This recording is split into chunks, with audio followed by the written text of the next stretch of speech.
Welcome back, everyone, to this episode of the Batfoot Podcast. My name is Damon here with my co-hosts David and Matt. We're going to have some housekeeping news with managers and a potential extension. We'll do a wild card breakdown and then some division series predictions. But before we get into all that, how you doing, David? Doing all right. Birthday's tomorrow. We'll have to enjoy the day off from the podcast, but and enjoy some playoff baseball. But for now, it was an exciting weekend. Baseball front, football front. It's all in full swing right now. Just a lot of sports going on. What about you, Matt? How you doing? I'm doing great. Just had a good, good couple weeks watching some baseball. Enjoying, enjoying not having to play in the wild card round this weekend. That was nice. And watching those games is a lot more fun when you're not stressed out. But yeah, I mean everything's great. Looking forward next week. I won't be here. I'm going to the beach next week, so that'll be fun. But I'll be watching some baseball. Super excited for the division series, so it's gonna be great. Yeah, it's gonna be some really fun baseball. We had a lot of fun baseball that we'll break down here. But before we jump to the actual on-field happenings, we have some quick housekeeping news with the manager news that happened this week. Mike Matheny was officially announced as being out of his managerial role of the Kansas City Royals. And then with the Angels, Phil Nevin signed a 1-year extension. He was the interim manager that took over this year. And with they're going to basically take that interim tag away. With the Angels in a potential sell mode, it sort of makes sense to them to sign Nevin to a 1-year deal, so the next ownership doesn't have a lame duck manager. Yeah, I mean, I guess I can start with Matheny.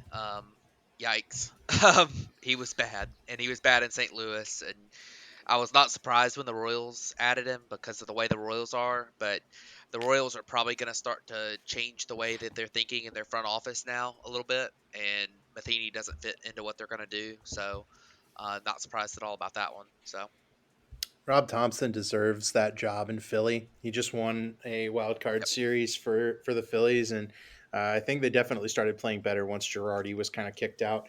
And I think you're going to see kind of a trend on this. I mean, these are three kind of old school managers, and Joe Madden, uh, Joe Girardi, and Mike Matheny getting kind of ousted for the younger, player centric talent that Phil Nevin for the Angels is also really, young. He's only in his 40s. He's been around forever. I mean, I can remember when I was a kid, he was playing on the Padres. So, um, these guys have kind of earned their spots, and I like that these teams are going with the incumbent guy. It's a good move in my opinion because it seemed like the Phillies took a big step forward, and the Angels definitely took a little step forward. They certainly righted the ship after losing all those games in the early spring. So good moves for these guys, and the manager situation for both of those teams is a lot more clear going into maybe a sell period for the Angels and a buy period this offseason for the Phillies. Yeah, I do have one comment on Nevin too, in that I do feel like while he is a little bit younger, I looked it up. I think he's 51, so he's not an old manager, but he is a very old school type manager. He's more like a Girardi or somebody. I mean, I don't know what kind of school Joe Madden is, but Phil Nevin's a lot different from Joe Madden, but he is a more old school style manager. So I don't know what that's going to do for the Angels, but it's definitely a change, and they need a change in a positive direction. And I do think he helped with them a little bit this year, so we'll see what happens with him going forward. But kind of interesting moves there. So Yeah, and we'll go ahead and jump to the wild card spot because I didn't even mention Rob Thompson there signing his extension, but we'll go ahead and jump to his Philadelphia Phillies against the St. Louis Cardinals in their series, winning the first 2 games, eliminating the St. Louis Cardinals, ending the careers of Albert Pujols, Yadier Molina, and potentially Adam Wainwright. We're still not sure on that front, but Rob Thompson and the Phillies sweeping the Cardinals in St. Louis for the wild card series. And they did it, with kind of the inverse devil magic. We all thought, or at least me and Matt thought that the Cardinals would be, able to find a way to kind of sneak their way through the series. But the Phillies, came to play in that second game. In that first game, they were down 2-0 in the ninth inning. And The Cardinals rally or the Phillies rallied. The Cardinals made key errors by one by MVP candidate Nolan Arenado. Just kind of crazy, but tell me, I'm just not surprised that a team that started Jose Quintana and Miles Michaelis in you know the playoff series didn't win. Aaron Nola and Zach Wheeler were really good, and yeah, Phillies moving on. I'm not surprised by that because I did say I just kind of picked the Cardinals because I wanted them to lose, but it's good to see the Devil Magic get swept out of there. Yeah, I think I honestly don't think the starting pitching was St. Louis' problem. I mean, Quintana was pitching a gem in Game One, and they pulled him early. And I think Michaelis wasn't pitching too bad. I mean, he didn't have the best game ever, but he wasn't pitching bad. So I really didn't think the pitching was their problem. I thought that the problem was their stars that we thought all along, like their stars are gonna hit. It's just a matter of if are they gonna be able to pitch enough. Their stars didn't perform. Nolan Arenado in his postseason career now, he's been in he's had 33 plate appearances in the post or at bats in the postseason now, and he is 5 for 33 in his career. He had 5 games when he was with Colorado, and this was his third game with 3 games with St. Louis. In this series, he was 1 for 8 in this series, and Paul Goldschmidt wasn't much better. I think Paul Goldschmidt actually might have been worse. So it's your stars didn't hit, and that was a problem for them. I mean, their 2 runs came off a Juan Yepes home run, which was devil magic. I mean, they did have devil magic, but their stars didn't produce. And it kind of sucks to see that Adam Wainwright never even got a chance to pitch in this series, in his last series as a big leaguer, possibly before retirement, and then. Albert Pujols and Yadier Molina going out in a series like this, but um, it's one of those things too. I mean, the Cardinals. I mean, Yadier Molina this year was not very good. I mean, he had like a 50 WRC plus, and he came up as the final out in Game One, and in Game Two he came up to be the final out. He actually got a single, but it's one of those things that's like, man, Yadier Molina, you don't really want that guy being the guy in the postseason, like when your season's on the line up to bat. I mean, it's just nothing. It's just not great. So but kind of relying on those guys, hurt them. But the biggest thing to me was in Game One. I mean, Arenado botched a ground ball. Goldschmidt made a bad play on a ground ball where he probably should have just taken the out at first. They ended up scoring the run that would have tied the game after he, gave them more runs by trying to throw the plate. Um, I thought that, but Ryan Helsley being kind of trying to pitch injured and not pitching well, walking guys, and I mean it was just a meltdown from the Cardinals in Game One. In Game Two, they were just you could tell they just weren't there. The pressure was getting to them. They choked.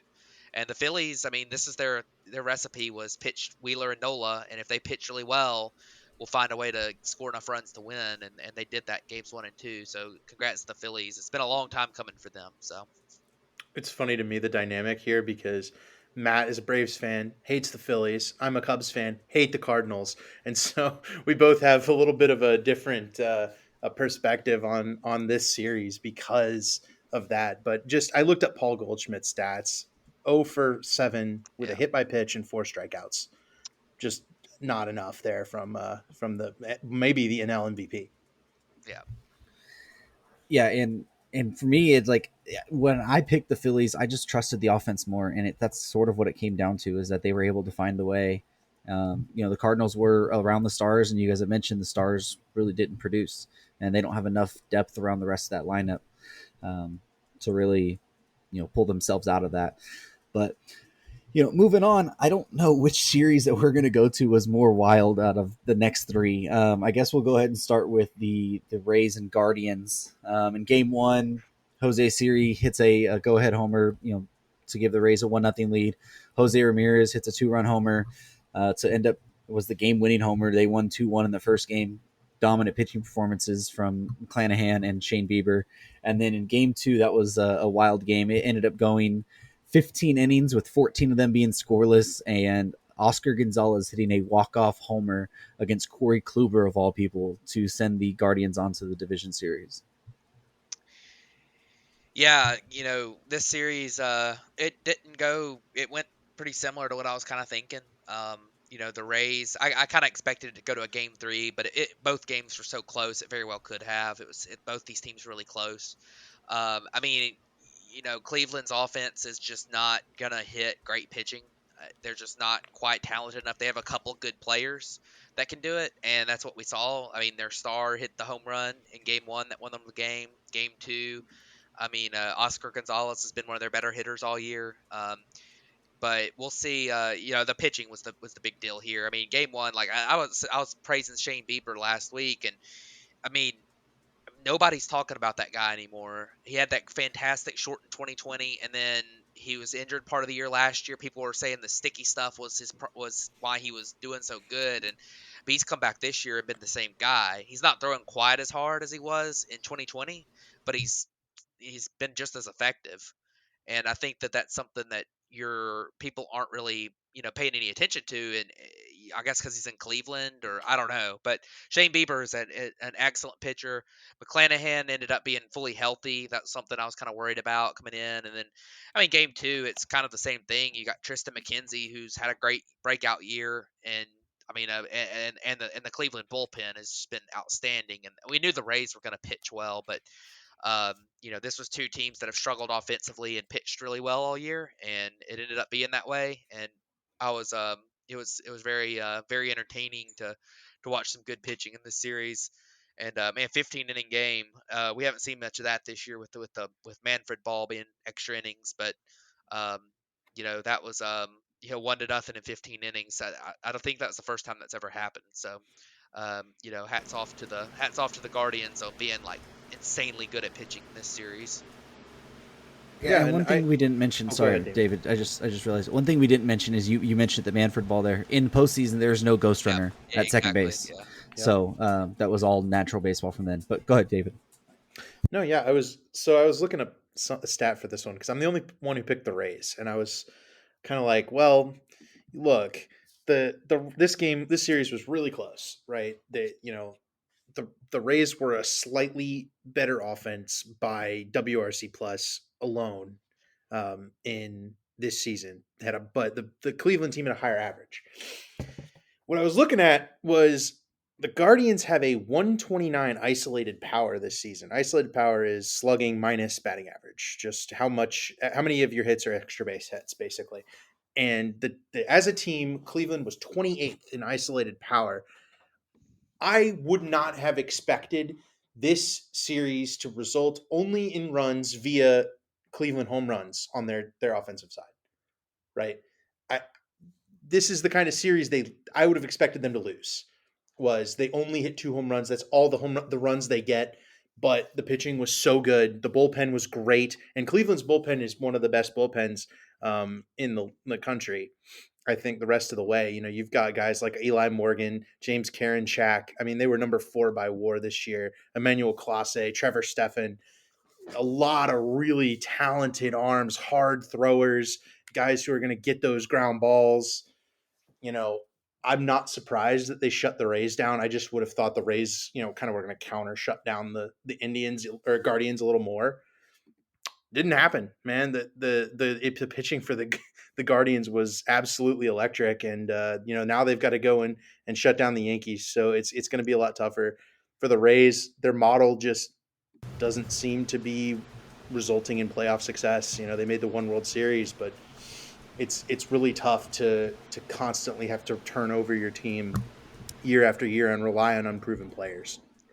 one note in this series too that I think is not too many people have talked about this series just because of being the Rays and the Guardians. There weren't quite as many storylines because the others had, the Pujols story, and then the Mets story, and then the Mariners being in the playoffs the first time in forever. This series got overlooked a lot, but Randy Rosarina had been just a insane playoff player like in the past, and in this series he was 1 for 9 with 5 strikeouts. So I think that really hurt the Rays. They needed him to have a big series with him being the insane playoff guy he has been, and he just didn't. So Yeah, and they didn't have Brandon Lau. That's another yeah, one oh of their yeah. I mean big they're pieces. ravaged by injuries too. I mean no Brandon Lau. I mean I know that Wander Franco played. He also went 1 for 9, but Wander Franco has been battling a hamate bone. He had surgery earlier this year, and he's just hadn't been fully back to normal yet. So the offseason's going to help the Rays. I mean, they're guys that, you talk about their guys. They don't have. I mean, their guys have been banged up all year. They're proven playoff players, Mhm. like Wander Franco, who did play, but he's banged up, and then Brandon Lau, like that's their guys, and they just weren't healthy. So maybe next year with the healthy Rays team, they can get back there, but we'll see. Shout out to Tyler Glass now before we move on too. Oh, What a absolutely. Yeah, performance! 5 innings coming off of the injury. Only got Yep. 6.2 innings in the regular season. Came out there and gave Tampa a shot to win that game. Yeah, So I cannot uh, wait to see huge. him. Cannot wait to see him and Glass and McClanahan head up a rotation next year. It's gonna be insane. it's gonna be really fun to watch. But now moving on, we're going to jump over to the other AL series we had, which was the Seattle Mariners versus the Toronto Blue Jays.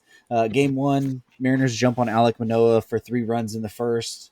And then I guess the story of the rest of that game was just Luis Castillo looking like an absolute monster. And then probably the most fun game we've seen in the playoffs in recent history, I would say, is that game two where Toronto was leading. What was it, 8-1 at one point? Hmm. Seattle scores four in the sixth to make it 8-5. Toronto scores another one in the bottom of the seventh to make it 9-5, and then the Mariners score four more in the eighth and one in the ninth to end up winning that 10-9 and sweeping the Toronto Blue Jays in Toronto. What a Yeah, crazy series! Like yeah. I was gonna it, start. I was gonna say. Go ahead, David. You can go. I was going to alternate, but it went just like how I said. Right, the Robbie Ray got lit up. I knew that was coming.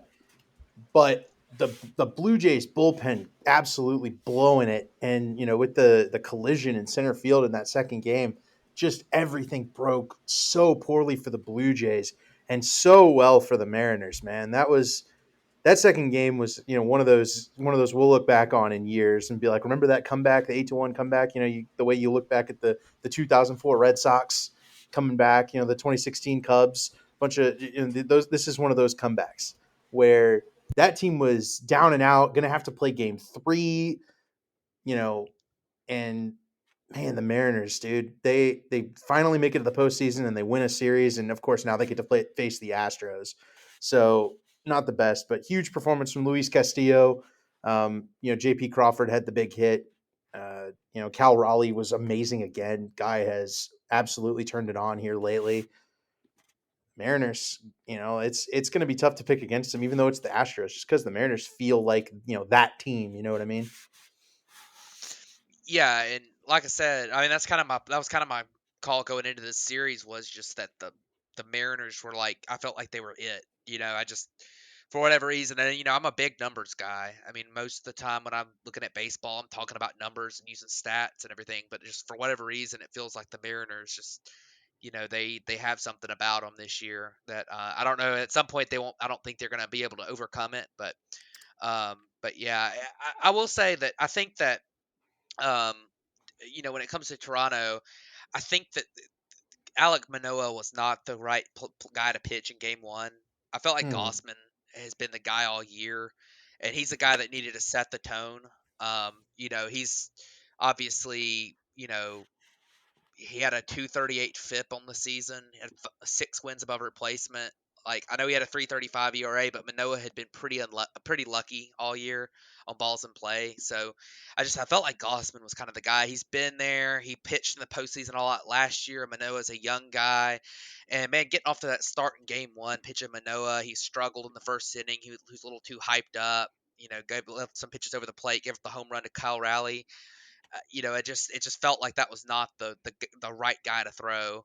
And you know, you look at that game too, and I mean, it just everything kind of broke wrong. I was listening to a podcast earlier. They were talking about how if Toronto, that game one was so important, because if the Blue Jays had won game one, there's no chance in hell the Mariners come back in game two when they get down big. Like they would have just been broken. But Hmm. there's just something about having won that game one, and having to force game three, and and honestly, Toronto, I mean, they were overthinking things. Pretty sure they pulled Gossman like really early, and He went I don't five and know. two thirds and gave up I've four. Yeah, didn't they Yeah, didn't he they was. pull him like with a couple guys own, and the bullpen came up and gave up the runs or something? But I he don't he know. he was over 100 pitches when they pulled him. Yeah, Miza came in and did give up one, but then it was later in the next inning when Anthony Bass came in and gave up three. yeah. Oh, my Miza gave up a home run to Santana, right? And then that was like 3 runs. So two of them Yeah, were to Gossman. Yeah. So, I mean, that was I thought that maybe you let Gossman finish that inning, but Um, I mean, it's hard to say. I mean, you can second guess yourself as much as you want to. If they had left Gossman in and he had given up a home run himself, then people would have been saying he left him in too long. But yeah, I mean, I would have pitched Gossman game one and maybe Manoa game two. But yeah, I mean, Toronto. I mean, they didn't do enough in the bullpen this year. They didn't bring in enough guys. I thought that Jordan Romano had a good year, but like you really needed more guys in that bullpen. So maybe next year, looking forward to them, they'll do that a little bit more. But what a series, and hats off to the Mariners. That comeback was insane. So good for them, and I think the Mariners. It's going to be a pretty tough out for the Astros. They're pretty familiar with each other, and I worry a little bit about the Mariners pitching. But I will say that with the fact that the Mariners didn't have to play a third game, being able to start Logan Gilbert in Game One is a big deal because I think that means they can get Gilbert, then go back to Castillo in Game Two, which is very good for them. So we'll see what they're able to do. yeah, I absolutely can't wait for Seattle's home playoff game if when it gets Yeah. there. Like that T-Mobile Park is going to be one of the loudest stadiums we'll have seen. Um, but jumping over to the one series that went 3 games, and that was the San Diego Padres versus the New York Mets. Game one, the Padres jump all over Max Scherzer and score. What was it? I know Grisham got a homer. I think they scored two in the first, and then one in the second, and then four in the fifth, just to really put that thing out of reach. At that time, it was 7-0. The Mets were able to score one there, but they just really got nothing going in that one. Game two, they got the start from Jacob DeGrom. The Padres actually got a pretty good start from Blake Snell as well. He was a little wild at times. He had 6 walks, but he was able to limit them to 2 runs. Martinez came up, gave a run, and then Morihone, they put him in later. He gave up 4. The Mets were able to win game two, 7-3. And then looking at that third game was last night. Joe Musgrove, the absolute story of this: 7 innings, 1 hit, 5 strikeouts, just absolutely dominated that. I mean, they were calling for substance check on his ear at one point. The Mets were just trying to get some momentum, and then in that game, the Padres jumped right over Chris Bassett early on in the game. Yeah, this series was pretty crazy. Game one, I mean, the Padres did the same thing to Scherzer that had happened when they faced off the Braves and the week before in a must-win game, and it's like Scherzer's had some moments over the past several years in the postseason where he's been a little bit not as dominant as regular. See, I won't say he's been bad because he hadn't been bad in the postseason, but I mean he has a career 3.60 ERA in the postseason, which compared to his 3.11 in the regular season is a much higher. Obviously, you're playing better teams in the postseason, so that's part of it too. But um, you know, last year you had the whole dead arm thing. This year you had the oblique injuries twice. That if when you build your team out of 36, 37-year-old free agents who might still be fantastic pitchers, like Max Scherzer had a fantastic year, but you're put yourself vulnerable to stuff like this. And I don't know if he was fully 100%, late in the season into the postseason. And he got victimized by the home run ball in into the regular season and early in the postseason here, and that's what happened in game one. I mean, you look at the Padres. They had Yu Darvish pitched well, and I don't know if the Mets were going to win that game, even if Scherzer pitched to Jim. But then game two, I mean, I think the Padres walked like 12 guys or something in game two, but the Mets were able to kind of use their approach that had been kind of their calling card this year. They don't give up at bats. They walk a lot. They put the ball in play. They were able to use that against Blake Snell and the bullpen. Morejon really got lit up in game two. uh, they were able to use that to their advantage. And in Game 3, I mean, um, Chris Bassett has just seemed, this happened in last week's game too. He just kind of lost it, and I just don't think he's that guy. Like, he's a good pitcher, but I don't know if he's like a postseason killer. And Musgrove is a great pitcher though, and I was surprised that he didn't pitch game 1 or 2 when they released the schedule. I guess maybe because he had to pitch late in the season to clinch their spot, but I was surprised that he didn't pitch game 1 or 2. But he had a great finish to game 3. And I tell you what, I was not happy about Buck Showalter asking for that substance check, because you know what, you need to be, if you're going to ask for that, they need to change some rules on that, because all he knew that he wasn't using a substance. He just wanted to throw the pitcher off, and they don't need to be abusing that rule that was put in place to make it fair, so the pitchers weren't using foreign substances. They don't need to be abusing that to try to throw the pitcher off and get an advantage on them. In fact, it's kind of ironic about this series, um, but the Mets did the same thing. I mean, not the Mets. Scherzer had the same thing done to him a couple years ago by Girardi, and they had that big issue. So, like, I think that's kind of ridiculous, if you ask me, that Buck Showalter's out there trying to do that. And then, I mean, the whole game 3 too. Like, I mean, how are you? And I mean, this is probably part of me, the Braves fan talking, but how do you not sell out game 3 of a postseason series too?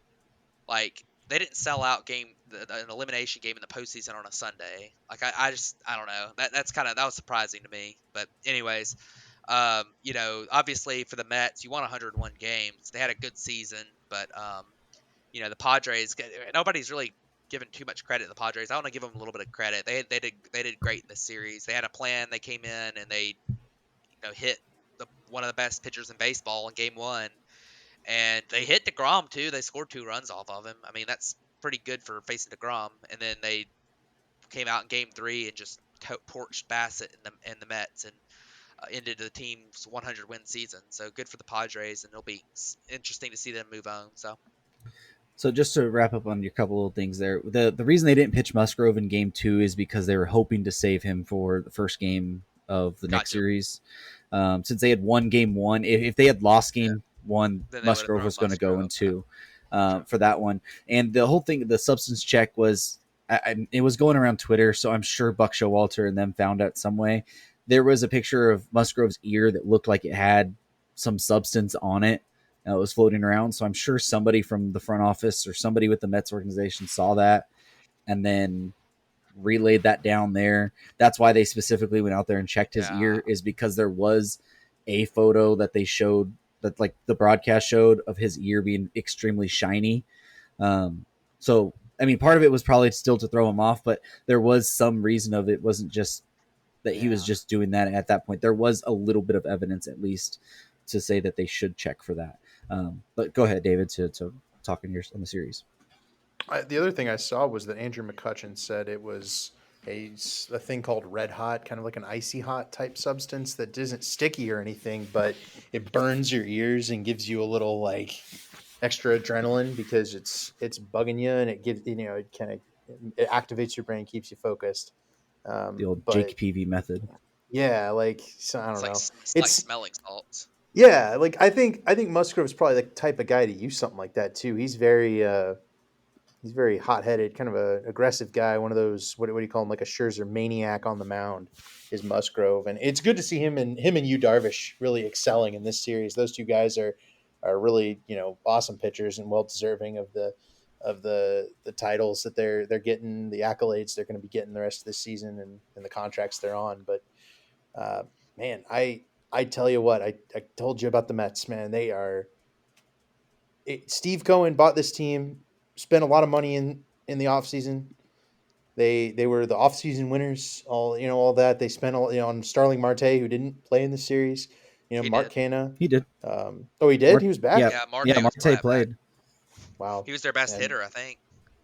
never mind. He had a splint on his finger and he was grimacing every swing, but he played.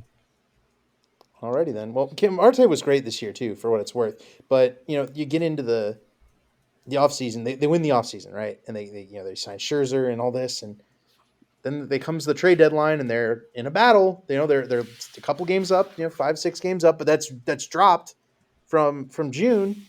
And the Mets said, "Nah, we're good. They didn't want to trade with anybody. They didn't give up any prospects. They got Darren Ruff, who was terrible in the regular season, and Ooh, now we Bach. come down to the end of it, and you don't have enough hitting. They one hit in the final game for the Yeah, Mets lineup. They didn't have any offense. and remember when they traded Darren Ruff? Remember who they traded?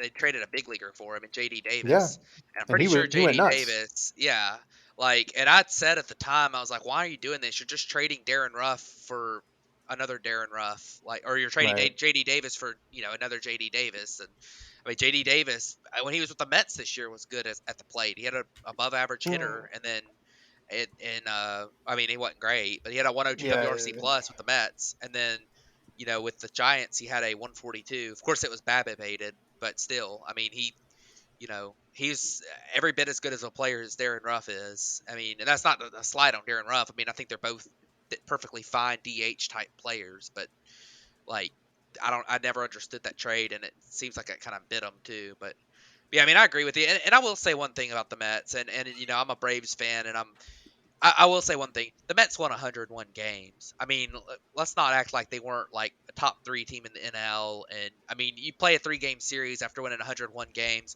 If they were in the NL Central, they would have won 110 games. I mean, it's like they were a really good team. They lost to the defending world champions, who are really good too, by 1 game, or in a tie technically. And then, they weren't as good as the Dodgers, obviously, but like I mean, there's not a ton more they could have done. I mean, maybe they could have maybe they could have made a trade at the deadline, but another trade. But it's not like there's. I mean, I don't know. Like, they had a great team this year. Part of it's just when you are in a division with another great team and you end up just barely missing out on the winning the division, and you get stuck playing a 3-game series against another really good team. It's like, that's tough. So I will say that about Well, the Mets. It's a lot of unfortunate business for them too. So that's the thing, right? Though, is that it was so close. They were a player away, right? If you take Darren Ruff and make him Wilson Contreras or some equivalent, hitter that is not that is above league average and plays a decent defensive position, they are probably a game or two ahead of the Braves, and then they're in the bye, and then they're yeah, that's the kind of thing that mattered in July. But they were up on the Braves by a lot, and the Braves yeah, played 700 baseball for the whole second half, yeah, and obviously you can't control that, but you have to stay ahead.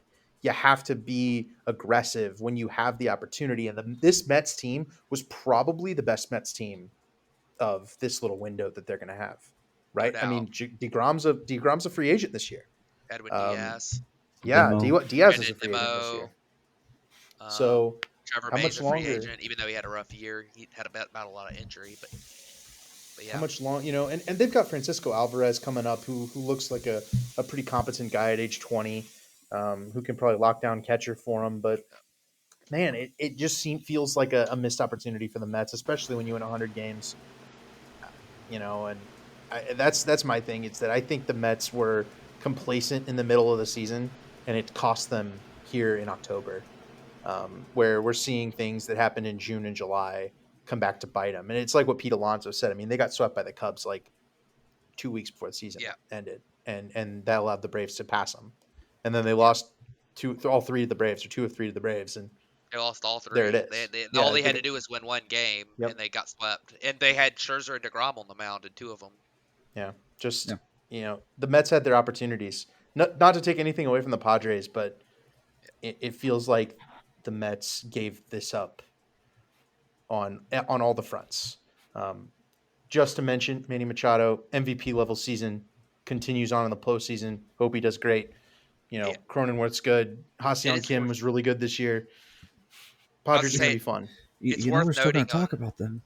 I was gonna say it's worth noting on Machado that he did seem kind of banged up at the end of the game yesterday. Like, he kind of had an awkward swing and was favoring his leg a little bit. And I don't know if I haven't heard anything about him not being healthy, but he didn't seem fully like 100% at the end of the game. So hopefully he's not hurt. But that was something I kind of noticed. So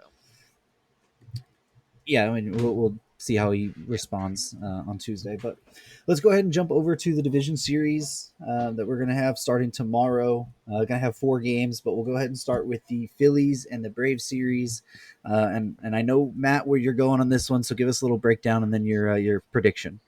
Yeah, so with the Phillies and the Braves, I think that this is gonna be a really interesting series. Obviously, these teams are very familiar with each other. The Braves went 11-8 against the Phillies this year, so it was actually a pretty tight this year. Games 1 and 2 are going to be in Atlanta. One thing that the Phillies don't have is a lot of rotation depth. They have their top 2 guys, so I think one of the things that kind of hurts the Phillies is the fact that you know Wheeler and Nola both had to pitch in the wild card rounds. They're not going to be available for Game 1, and I think Game 2. Okay, Wheeler is going to be ready for Game 2. So, Ranger Suarez is going to pitch Game 1 for him. And Ranger Suarez had a good year too. But, the Braves have Max Fried lined up. I think a few of the keys to this series are going to be the Braves are going to have to do a good job working counts on Nola and Wheeler because I still think the Phillies bullpen. I know they've been a little bit better this year than they have been in the past, but I still think their bullpen is very vulnerable.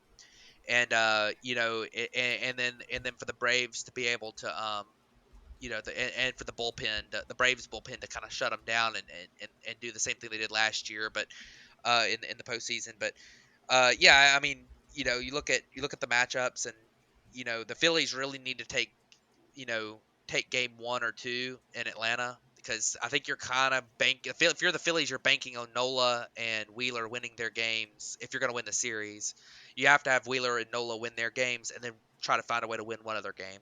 Like if you're the Phillies, and if you're the Braves, you take care of business in game 1, and then obviously you'd like to take one of the 2 games against Wheeler and Nola, but you probably only gonna have to face each of those guys one time, so you're not gonna have to beat them. You would obviously it makes it a lot easier if you beat one of those guys, but you don't really have to.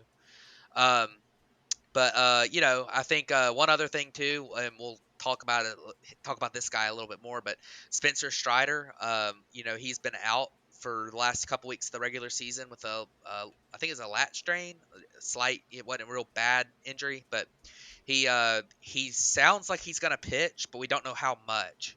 So I think they're still playing it day by day on how much he's going to be able to pitch. But games 1 and 2 will probably be Freed, right, and then depends on Strider for game 3. Like if you get Charlie Morton for game 3, if Strider's not really ready, part of it probably depends on where the series is at too. If you're down 0-2, you might just throw out Strider and get what you can out of him. But Charlie Morton's kind of struggled down the stretch, so that'll be interesting to look at. But this is gonna be a really interesting series, and I think that my pick would probably be the Braves in 4.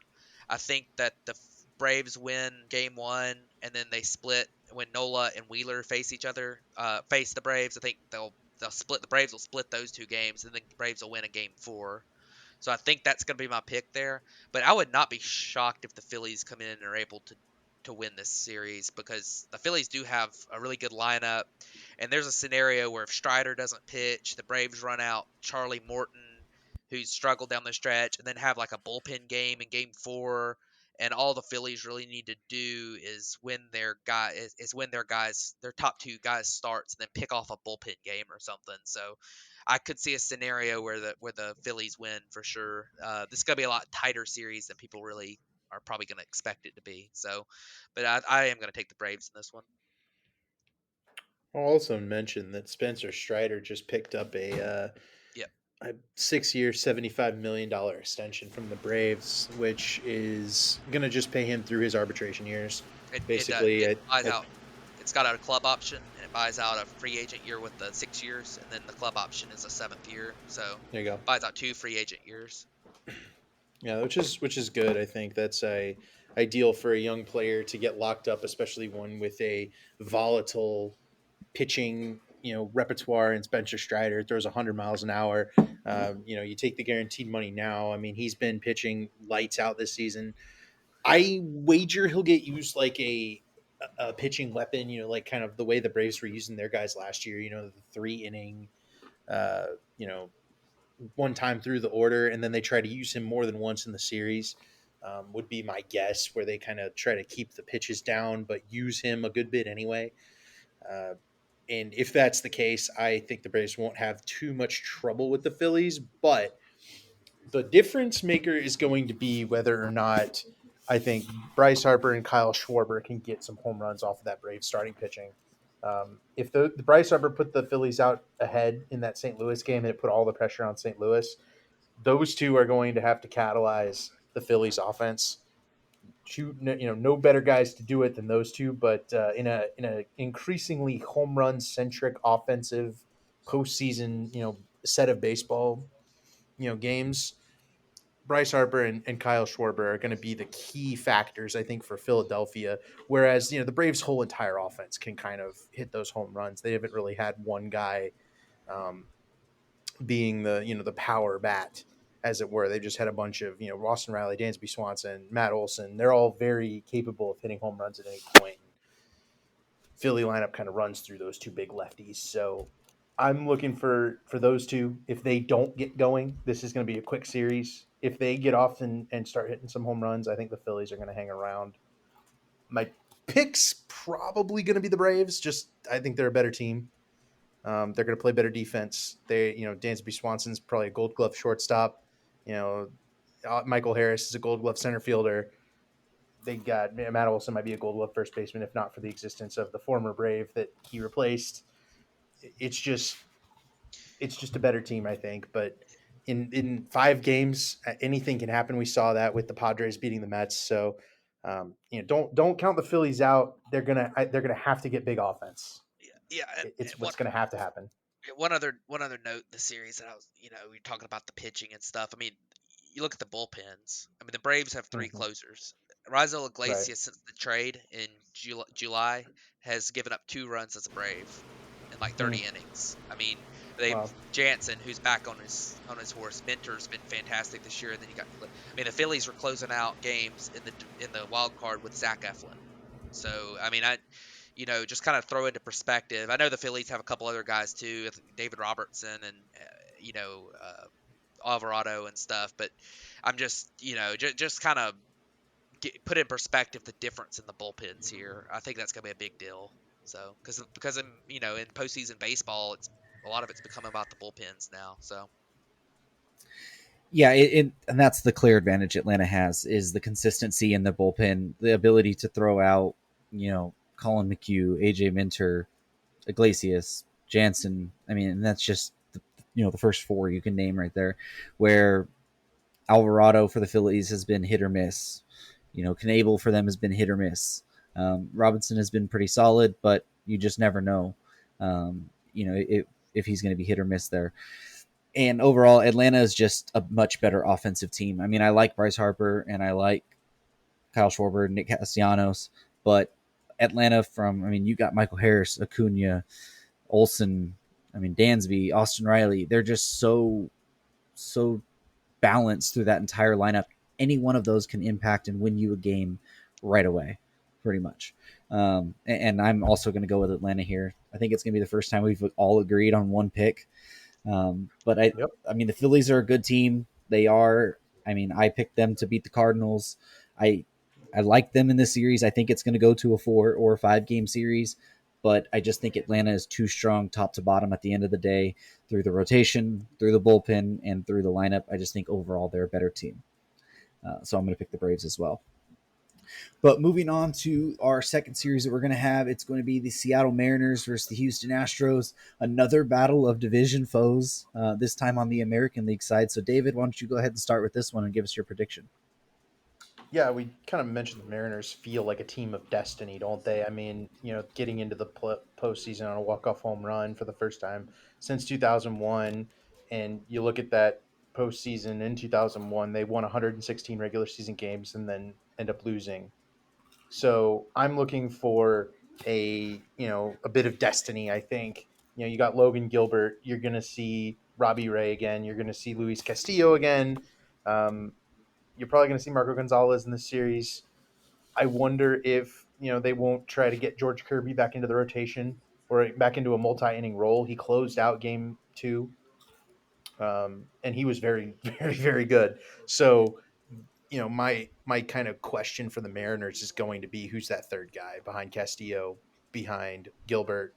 Is Robbie Ray going to be able to get back to that Cy Young form against another pretty righty heavy Astros lineup featuring Jose Altuve, Alex Bregman, Jordan's a lefty but he hits everybody. So Kyle Tucker, can Robbie Ray be effective against them? Is maybe the biggest question I think of this whole series, because I think Gilbert can shut him down. I think Castillo will shut him down. It's really going to be about that Seattle bullpen. It's going to be about Robbie Ray getting to those games and getting into the bullpen of the Astros um, on the offensive side. I Justin Verlander's about to pitch in the postseason at age 39. Is he worn out? I don't know. This Astros offense is really really scary. They're a very very good team. They're a number one seed for a reason. They won 106 games, which it's only getting overlooked because the Dodgers won like 111. It would be folly to pick against the Astros. Folly. So I won't do it. I'll pick the Astros, but there's definitely a path for Seattle. It's tough. I really want to pick Seattle, but Houston's just so good. I think this one's a 5-gamer no matter what. Yeah, I think coming into the series, I mean, really the only spot that the Mariners can really say that they're as good as the Astros in a specific part of the team is in the starting rotation, or is in the I'm sorry, is in the bullpen, because I don't think either team has a great bullpen. I think the Mariners have a good bullpen. I think the Astros have a good bullpen, but and the Mariners I think are really just kind of one pitcher short on the starting pitching side of having as good of a postseason rotation as the Astros have. Astros rotation's a lot deeper, but I mean, you look at, I mean, Logan Gilbert's really good, Castillo's really good, but I mean, the Astros are gonna be able to throw out Verlander and then Jordan. I mean, and then Framber Valdez game two, who obviously had been up and down a little bit the postseason last year. I mean, he got rocked in the World Series, but in the championship series, I think he threw like 8 scoreless innings twice or something. So he's been hit or miss in the playoffs in the past, but he's had a great year. You got Garcia, you got McCullers. I mean, the Astros are so deep in their rotation, and then that lineup is just really good. I mean, you talk about having Altuve, who had a fantastic year that nobody's talking about, Bregman, who had a great second half and had a really good year, Alvarez, Tucker, you know, Jeremy Pena had a good year. I mean, you look at Christian Vasquez is a very experienced postseason player who's going to catch for them. Trey Mancini is going to be out there first time in the postseason. I mean, this is a really, really, really good Astros lineup, and I just don't think the Mariners are as deep. I know they got Julio Rodriguez, who is great. I know they've got Ty France, who's really good. They've got great contributions from Eugenio Suarez and Cal Riley. They've had some really good players, but I can't imagine the Astros losing this series. I think it'll probably be over. It's hard to pick a sweep. I'll say Astros in four, but I think that it's going to be really tough for the Mariners to be able to beat the Astros in this series. It really is, especially with the fact that Robbie Ray, especially with the fact that you kind of like, I mean, well, I guess their pitchers will be on regular rest, and you can get Gilbert out there twice. But I think the Astros, they're well rested. I think they're going to win, even though I really like this Mariners team. Yeah, it's going to be a tough series. I think Houston and Seattle have played each other tough for the past couple years, really. This Houston team is so good. I mean, I came into the year and I thought they were going to have their drop off. I thought the loss of Correa would be a much bigger loss, and Pena stepped up and took over that role. I thought Justin Verlander at age 39, coming off Tommy John surgery, what was he going to look like? Well, he looked like the best Justin Verlander we've ever seen. Framber Valdez took that step. He broke the record for quality starts, most consecutive quality starts in a season at like 25 or 26 now. You got McCullers back now since August, and he's looked really, really good. I think he ended the year on 4 or 5 straight quality starts as well. Jordan, we know what he is, an absolute beast. Kyle Tucker. I mean, this team, they got Trey Mancini as well, who in Houston just absolutely crushes the ball. this team is so good, and yet I still feel like the Mariners have a chance. I still feel like the Mariners are that team this year that are just gonna. There's always one team that takes that surprise deep postseason run. And the resiliency they showed, they jumped on the Blue Jays early, and then in game one, and then in game two, fighting back from down that much. This team just has that magic around them this year, and it's probably stupid to pick them over Houston, but I'm gonna do it anyways. I just there's something about this team. There's something about having Julio Rodriguez this year, Logan Gilbert, Luis Castillo looks really good. If you're willing to throw George Kirby out there, he might even be better in this series than Robbie Ray. Um, but there's something about the Seattle team and the fight that they never give up in a game that just makes me want to pick them. So I'm going to pick Seattle over Houston. Mhm. Yes, yes, I All right. feel it. But let's I go love ahead it. and transition on to our other American League matchup, and it's going to be the Cleveland Guardians against the New York Yankees. Yeah, I look at this series and I think like the Yankees have so many. They've got such an advantage just in talent in this series, but I tell you, I there's something about the Yankees in especially the last few years in the postseason that you just it feels like the pressure gets to them, and it might have happened with the Mets a little bit too, that New York pressure, and I just don't feel like they handle it all that well. Like Garrett Cole has been a completely different pitcher in the postseason than he's been in the regular season since he got to New York. Um, and I I am going to pick the Yankees. I feel like they're going to win. Feel like they're just the deeper, better team. But man, there's a lot of holes with this team. I mean, you know, there's really not that many guys in their lineup that truly scare you behind Judge. I mean, Rizzo is good, but like, I mean, I know they got some guys, but like, I mean, they're gonna be running out there Oswaldo Cabrera, Oswaldo Peraza. I'm not really scared of Glaber Torres. You look at like their Harrison Bader playing center field. He's good. He's a good player, but like and then their bullpen is scary. I mean, they've got like a shell of themselves in their bullpen, and they really struggled in the second half of the season. I know they finished strong, but I feel like this is going to be a lot more competitive than people think. But the one difference is that the Guardians are not going to be able to pitch Shane Bieber twice because he had to pitch in the wild card, and I just don't know if their pitching is going to hold up over a 5 game series. Already having had to throw some of their guys in the wild card.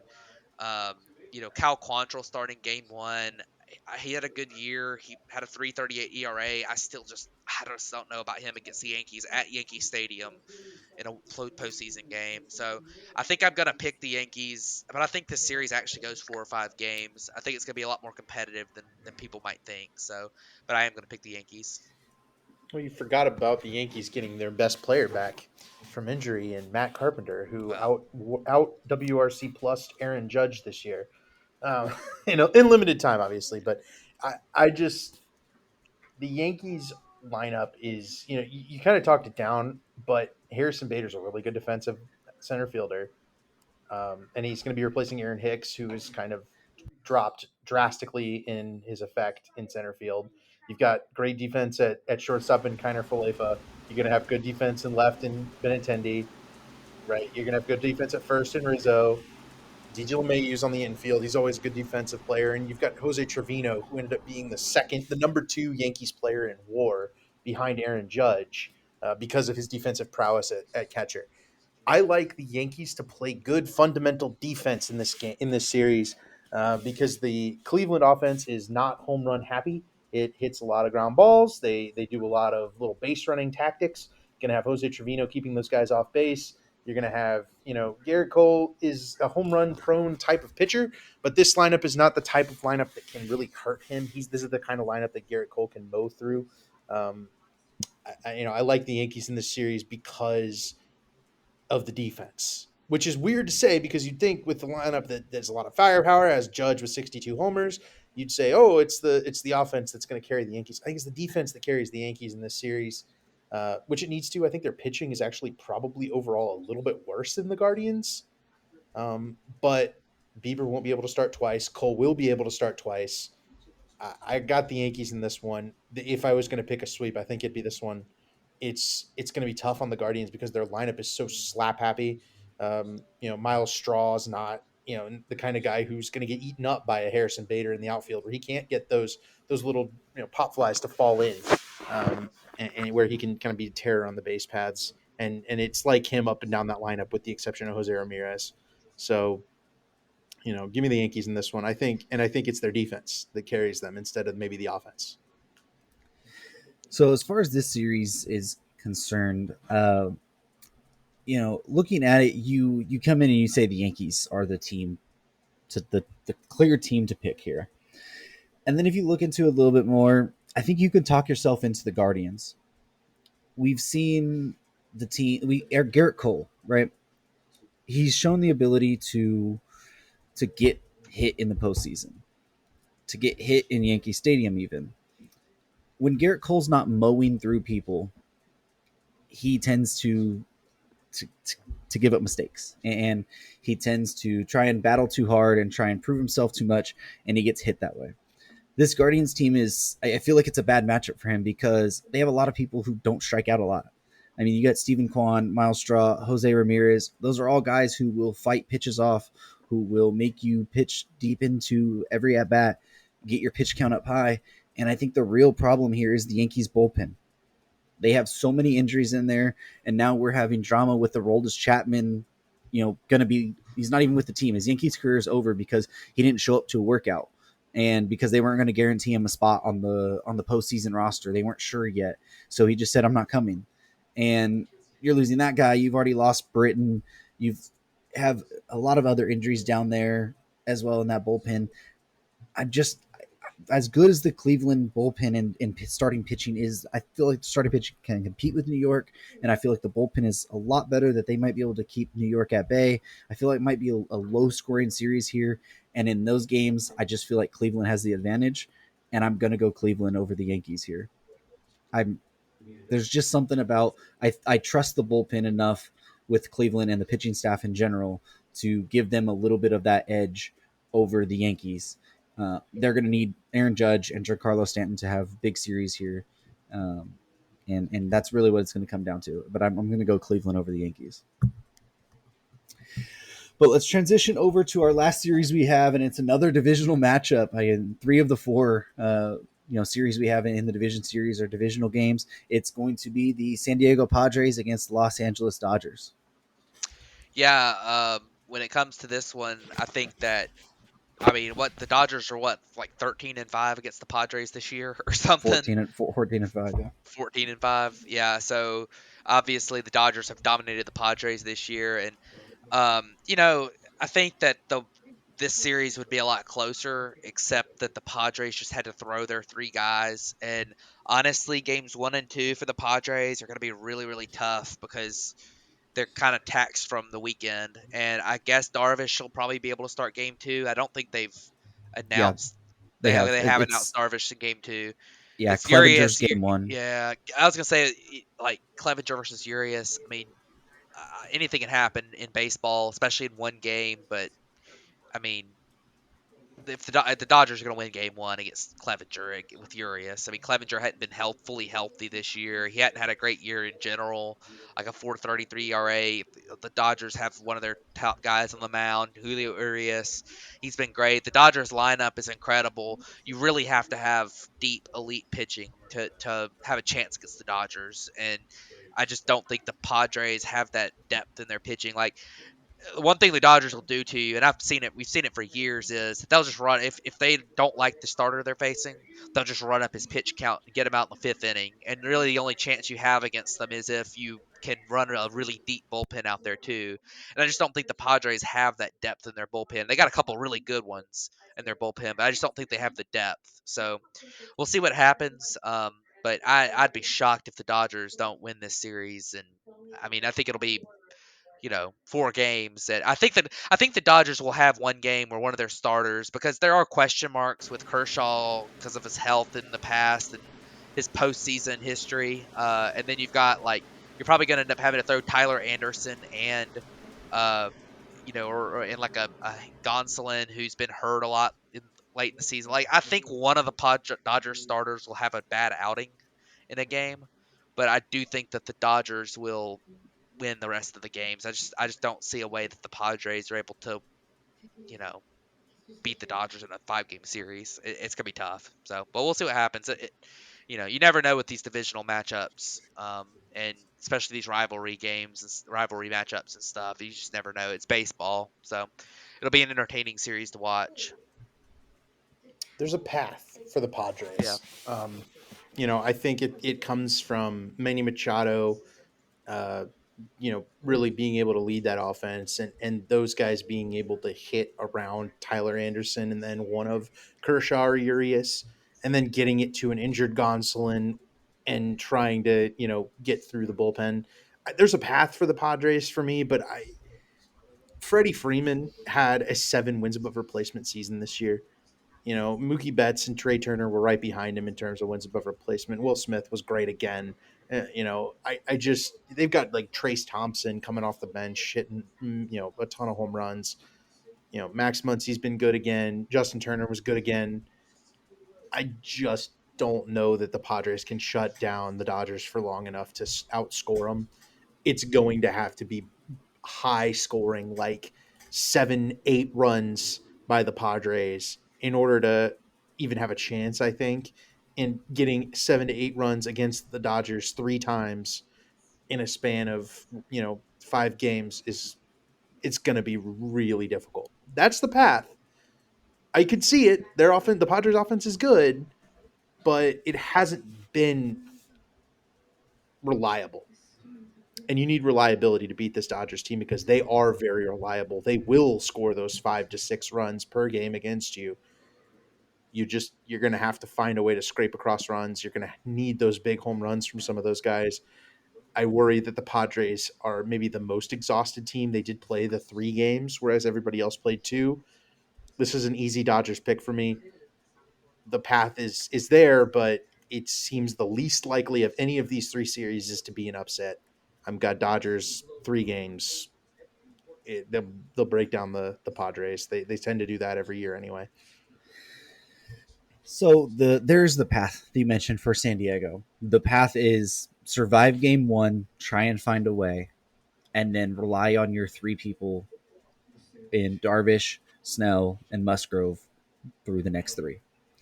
And the all of those guys have dominated the the Dodgers this year. I mean, Darvish, Snell, Musgrove. I think Snell had one of his blow up games against the Dodgers, but in his career, he's been very, very good against them. Uh, Musgrove, we just saw he was absolutely elite, and he's proven that against the Dodgers this year. The Dodgers need to make sure that Mookie Betts, Trey Turner, and Freddie Freeman are locked in and back to their potential, because the last 3 weeks of the season, really, they weren't hitting.